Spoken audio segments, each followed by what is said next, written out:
জগন্নাথপুরের বন্যা পরিস্থিতির খবর নিয়ে দুয়েল টিভির সাথে সংযুক্ত আছে আমি মোহাম্মদ মুকিমউদ্দিন জগন্নাথপুর থেকে। সুনামগঞ্জের জগন্নাথপুর উপজেলার বিভিন্ন ইউনিয়নের বন্যা পরিস্থিতির কিছুটা উন্নতি হয়েছে। 20 জুন বিকাল থেকে বৃষ্টি না হওয়ায় নদ নদী খাল বিলের পানি কিছুটা কমায় ঘর বাড়ি রাস্তাঘাট সহ আশপাশ এলাকার পানি কমতে শুরু করেছে। আর বৃষ্টি না হলে এই পরিস্থিতির আরও উন্নতি হবে বলে আশা করা যাচ্ছে। এছাড়া বৃষ্টি না হওয়ায় মানুষের মাঝে স্বস্তি ফিরে এসেছে, তবে পানিগড় থেকে কমলেও বসবাসের উপযোগী হয়ে ওঠেনি এখনও।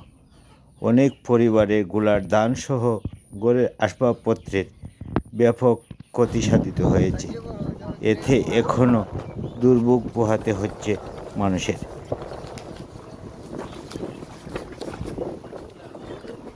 অব্যাহত ভারী বৃষ্টি ও পাহাড়ি ঢলে উপজেলার একটি পৌরসভা ও 8টি ইউনিয়নের প্রায় 2 শতাধিক গ্রামের মানুষ পানিবন্দী হয়ে পড়েন।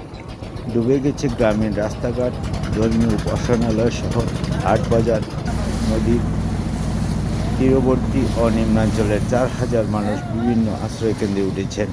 উপজেলা প্রশাসনের পক্ষ থেকে বিভিন্ন আশ্রয়কেন্দ্র ও দুর্গত এলাকা পরিদর্শন করা হচ্ছে এবং ত্রাণ বিতরণ করা হচ্ছে।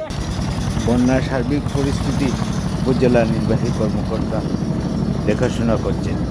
এছাড়াও বিভিন্ন সামাজিক সংগঠন বন্যার্তদের সার্বিক সহযোগিতা করে যাচ্ছেন।